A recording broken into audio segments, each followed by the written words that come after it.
Rambo is a pussy.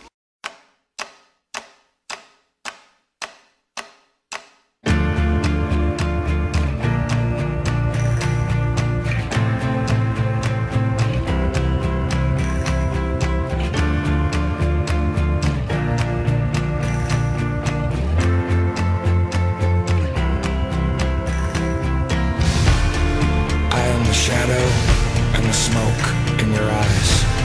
I am the ghost that hides in the night.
Bang, down, owned.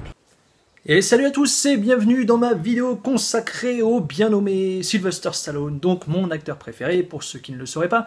Donc on va revenir sur quelques objets de ma collection, dont des films, des livres, quelques goodies, etc. etc. Donc c'est parti. Let's do it.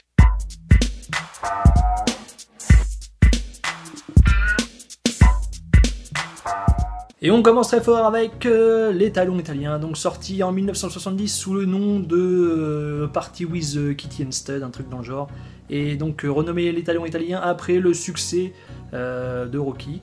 Petit film érotique super nul, mais ça vous vous en doutez. Film pour lequel Stallone aura subi quelques chantages pour éviter que ce film sorte, mais bon, c'est pas grave, il a assumé jusqu'au bout et il a bien fait. Bref, voilà, à avoir dans sa collection ou pas. On continue avec un chef-d'œuvre, donc Rebelle. Évidemment, je plaisante. Aussi appelé No Place to Hide. Voilà. Film hyper nul. La petite particularité de cette édition, c'est qu'elle, voilà, c'est une édition rabais évidemment, hein, avec un VHS RIP à vomir, dont la cover reprend l'affiche de haute sécurité sur l'avant, une petite photo de Rocky 3, une petite photo de Rambo. Voilà. Encore une fois pour les fans les plus hardcore. Là il me manque un film de et avec Woody Allen sorti en 71, il s'agit de Bananas, donc il fait le rôle d'une petite racaille dans un métro. Bref, pas super intéressant, surtout que je déteste Woody Allen. En 71, à l'époque où j'achetais vraiment tout et n'importe quoi, donc Clout, film avec Donald Sutherland et Jane Fonda, c'est exact. Dans celui-ci, Stallone fait une minuscule apparition, je crois que c'est une milliseconde à tout péter, hein, mais vraiment un truc, voilà, on voit même pas que c'est lui au final, à part si vous mettez arrêt sur image. Mais malgré ça, le film est très bon. En 74, Les mains dans les poches, The Lord of Flatbush. Donc petit film de loupard, on va dire, avec le bon vieux Fonzie. Ça va, c'est bon enfant, ça se regarde gentiment, sans problème. En 75, nous avons droit à Capone, donc avec Ben Gazzara entre autres, et Stallone évidemment. Film de gangster, assez surprenant, je l'ai vu il y a très longtemps, mais je m'attendais franchement à rien du tout, et le film est plutôt sympathique. En 75, Death Race 2000, donc la course à la mort de l'an 2000. Pour les plus jeunes, je pense qu'ils connaissent sans doute le remake avec Jason Statham. Donc celui-ci avec Stallone et David Carradine, donc ça sort tout droit de l'écurie de Roger Corman, qui faisait des séries bis, voire Z. Assez jouissif dans le délire, même si ça a pas mal vieilli, ouais, ça reste assez drôle. Malsain mais drôle. En 76, la consacration avec Rocky, donc j'ai ce petit coffret DVD donc, qui regroupe les 5 premiers. J'avais aussi ce coffret VHS, les deux je les ai eu pour mon anniversaire à quelques années d'écart. Sachez qu'à l'époque ce coffret en VHS coûtait 250 francs et celui-ci 500 francs il me semble, donc ce qui était assez onéreux pour l'époque. Donc Rocky, gros classique, hein, pas la peine de vous présenter. Le film par lequel tout a commencé, ma passion pour cet acteur, voilà, que dire de plus.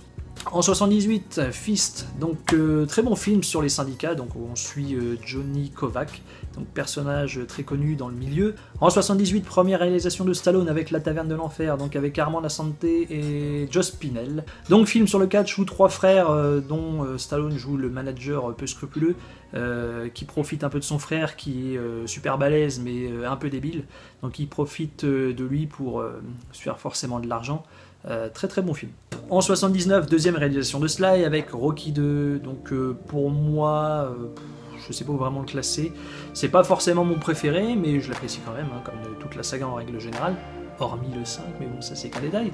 La même année, il a pu faire une petite apparition dans le Muppet Show, donc oui, j'ai un petit peu honte de posséder ce DVD, mais bon, que voulez-vous. Le Muppet Show, petit extrait qu'on retrouvera plus tard dans Rocky 3. En 1980, Les Faucons de la Nuit avec Rutger Hauer et Billy Dee Williams, donc Rutger Hauer joue le rôle d'un terroriste, et donc il y a une petite chasse à l'homme, tout ça dans le film, c'est plutôt cool.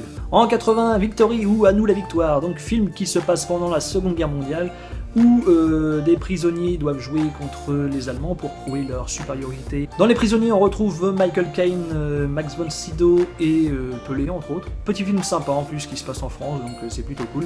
En 82, Rocky 3, donc je vous montre un petit peu cette VHS, donc qui fait partie de cette intégrale à l'époque. Voilà, donc sur ces VHS là, en fait, on pouvait retrouver à la fois le 3 et le 2. La même année, on peut faire connaissance avec la légende Rambo. Donc plus la peine de présenter ce film, ou cette saga en général. Adapté du roman de David Morrell avec Brian Dennehy et Richard Crenna, qu'on a pu retrouver dans approximativement le même rôle dans Hot Shots 2. Donc lorsqu'il est sorti, j'étais très fier de posséder ce magnifique coffret boîte métal avec à l'intérieur l'intégrale. Intégrale qui se présentait de la sorte, donc avec le 1, le 2, le 3, le disque bonus, et à la fin une petite médaille avec inscrit Rambo, John G, avec le numéro de matricule, etc. Encore une fois, il s'agit d'un cadeau d'anniversaire, donc même si un jour je le trouve en Blu-ray ou quoi que ce soit, l'intégrale on va dire, jamais je m'en débarrasserai. En 83, une autre réalisation, donc Staying Alive, que j'ai vraiment pas du tout envie de posséder, hein, c'est pas du tout mon genre de film. Un autre film sorti en 84 que je ne possède pas, donc sorti uniquement en zone 1, il s'agit de Rhinestone, ou New York Cowboy en français. Pour le coup, celui-ci, j'aimerais bien un jour qu'il sorte en France, mais je pense que c'est impossible, on peut toujours rêver. Je l'ai vu, ça vole pas bien haut, mais bon, si jamais je dois l'avoir, je l'aurai. En 85, Rambo 2, donc celui-ci, en termes de qualité, je le placerai peut-être en 3ème position, je sais pas très bien. À l'époque, j'aimais beaucoup, mais au fur et à mesure, voilà, je m'en lasse un petit peu. Toujours en 85, Rocky 4, donc ça a été longtemps pour moi mon Rocky préféré. C'est plus mon préféré, mais au niveau de la BO, ça reste quand même le top niveau. En 86, Cobra, donc pur produit des années 80, là c'est vraiment le summum. Beaucoup décrié, moi j'aime bien, voilà, c'est un bon délire, la BO est excellente aussi. En 87, film produit par la Canon, donc Over the Top, hein, inutile de présenter je pense. Malheureusement, je l'ai dans une édition bien pourrie. En plus, pendant les 5 premières minutes, il y a les voix qui sont décalées. Ça va être assez urgent de le posséder en Blu-ray celui-là. En 88, Rambo 3, donc celui-ci, encore une fois, un petit peu kitsch. Donc c'est simple, hein, mes préférés, c'est le premier et le dernier. En 89, le très bon Haute Sécurité, où là on a changé la VF de Stallone, donc ça m'avait un petit peu perturbé à l'époque. Assez bon film hein, sur l'univers carcéral. La même année, il retourne en prison dans Tango et Cash, donc je possède en DVD et en Blu-ray. Voilà, excellent, je crois que ça doit être mon buddy movie préféré, vraiment. Kurt Russell est vraiment excellent dans celui-ci, je trouve même qu'il vole la vedette à Stallone, il est vraiment en 90, Rocky 5, donc pour moi, le pire de la saga, hein. Je pense que pour beaucoup d'entre vous, ça doit être la même chose. Je pense qu'ils se sont vraiment plantés sur beaucoup de choses dans le film, entre autres le casting, la musique, etc. Et quand on parle de pire, donc en 1991, on a droit à L'Embrouillé dans le sac, donc remake de Oscar avec De Funès, avec Ornella Muti et Tim Curry, donc comédie pas drôle. Et quand on parle de comédie pas drôle, en 92, Arrête où ma mère va tirer. Ce qui est bizarre, c'est que quand j'étais gosse, j'appréciais vraiment ce film. Mais bon, voilà, on vieillit. En 93, heureusement, nous avons le droit à Cliffhanger, donc très très bon film. Oui, je sais, je l'ai dans une édition toute pourrie, action, du marchand de journaux. J'ai même encore le flyer de l'époque. J'avais payé ça 2 2,90 €. Film réalisé par Renny Harlin avec un très bon casting avec John Lithgow, Michael Rooker et plein d'autres encore, je ne vais pas les citer, mais très très bon film d'action. Même année, on enchaîne avec un excellent film d'action, encore une fois, donc Demolition Man, où il partage l'affiche avec Wesley Snipes et Sandra Bullock, donc thriller, action, futuriste, vraiment très très très bon. En 94, L'Expert avec Sharon Stone, donc à cette époque-là, je pense que tout était bon pour faire voir le cul à la Sharon. Très bon thriller, rien à dire, très bonne musique, très bonne ambiance, voilà. Bon film d'action. En 95, Judge Dredd, voilà, donc avec Armand Assante encore une fois, et comment il s'appelle cet abruti, Rob Schneider.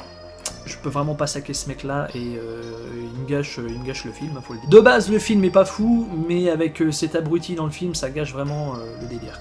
En 95, Assassin avec Julianne Moore et Antonio Banderas. Film très sympa, donc où un tueur à gages vieillissant affronte la jeunesse, on va dire. Donc c'est la vieille école versus nouvelle école.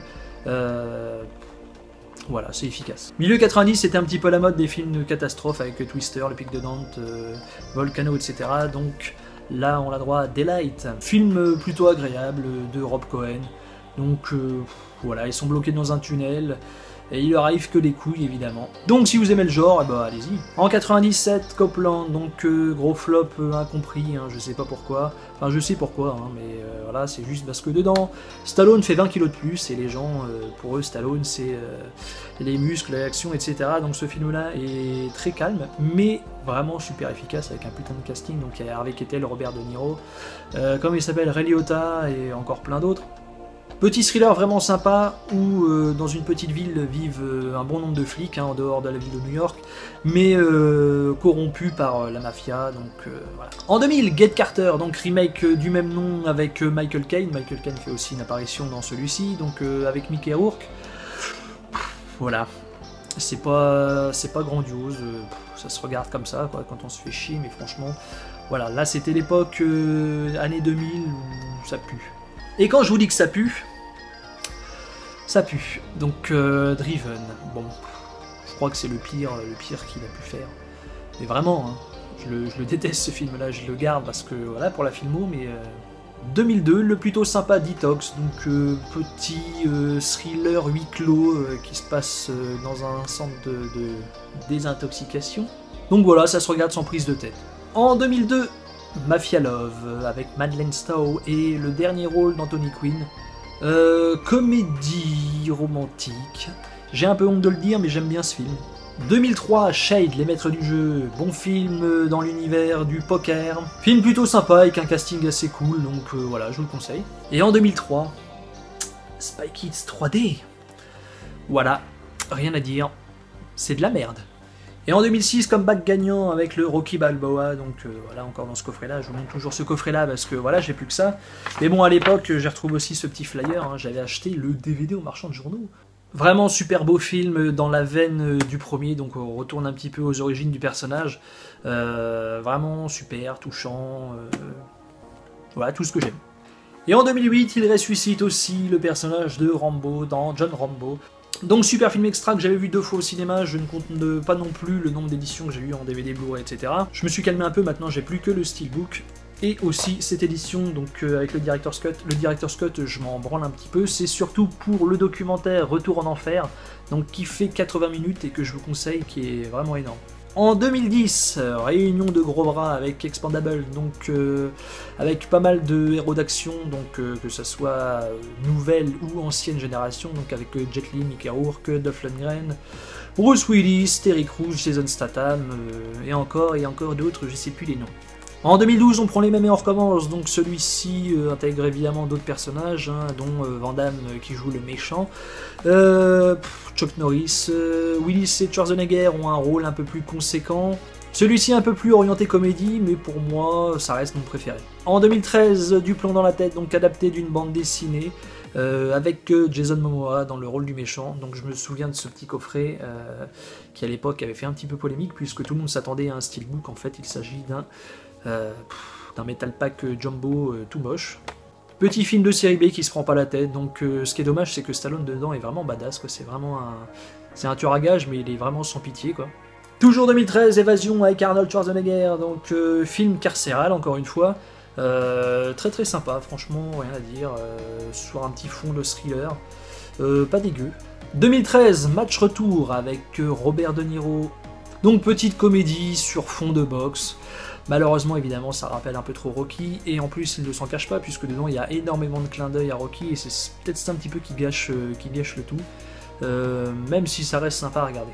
2014, le film de trop, Expendables 3, donc petit film que j'avais été voir en avant-première avec l'équipe, où j'avais pu voir Stallone en chair et en os, entre autres avec Jason Statham, Antonio Banderas, Wesley Snipes, et je sais plus lequel, un baltringue de Twilight, bon bref, voilà. En 2014, Bad Luck, donc comme vous pouvez le voir, il est encore sous blister, et à l'époque je l'avais acheté Day One à ce prix un petit peu exorbitant, tout en sachant que maintenant on le trouve aisément dans les noses, etc., à moindre coût, donc voilà, si j'avais su, j'aurais attendu, puisque l'argent un petit peu foutu en l'air. 2015, Creed, ouais, déjà 3 ans. Bon, j'étais un petit peu flippé en sachant qu'ils allaient faire une sorte de spin-off à Rocky. Pour moi, la saga se terminait parfaitement sur Rocky Balboa, donc voilà. Mais au final, ça va, c'est assez respectueux de la saga et ça se regarde bien. Et en 2017, Monsieur Stallone intègre officiellement l'écurie Marvel avec Les Gardiens de la Galaxie 2, où il incarne un petit rôle plutôt sympathique dans l'ensemble. Voilà, c'est tout pour cette filmo assez conséquente dans l'ensemble, et c'est pas fini puisqu'en 2018 nous allons avoir droit à Creed 2 ainsi que Évasion 2, et un Évasion 3 est déjà tourné mais on sait pas quand est-ce que ça sortira, et aussi un Rambo 5 qui est déjà prévu, ainsi qu'un Expendables 4. On passe tout de suite au livre.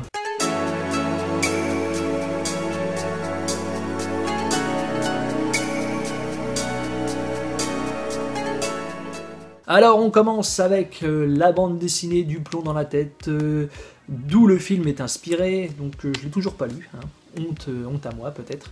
Je peux pas en dire grand chose hormis que je sais pas ce que j'attends pour la lire, hein, puisque j'ai vraiment apprécié le petit extrait de la bande dessinée qui avait vendu avec le film. Le roman de David Morrell, donc Rambo, que j'ai lu, qui est vraiment très très différent du film évidemment. Pour les plus curieux, je vous invite vraiment à lire ce petit roman. Le roman de Rocky 4, le roman de Rambo 3. Celui-ci, je ne l'ai pas lu, il s'agit de L'œil du tigre, l'histoire complète de Rocky.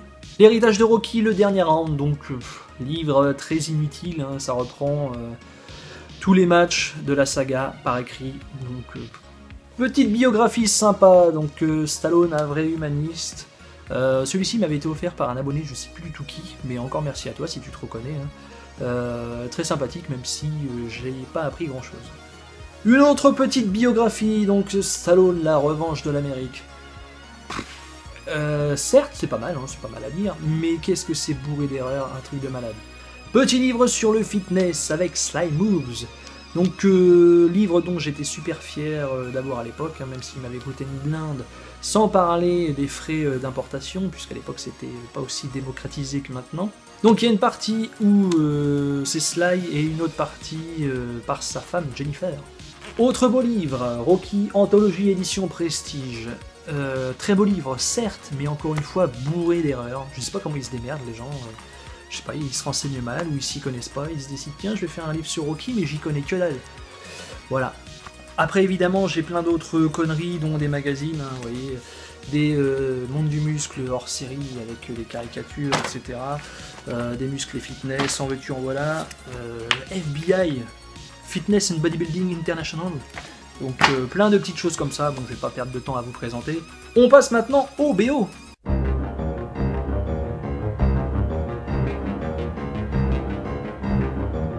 Take it back, do do do do, take it back, yeah yeah yeah yeah, take you back, do do do do, take you back. Well, I've been told by. Do, do, do.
Donc voilà, c'est tout pour cette vidéo, en espérant que celle-ci vous ait plu. Donc n'hésitez pas à me dire dans les commentaires ce que vous avez préféré, que ce soit en termes de livre ou film, hein, votre livre préféré, votre film préféré aussi dans sa filmo. Donc à lâcher un max de pouces bleus, et puis à vous abonner si ce n'est pas déjà fait. Ciao!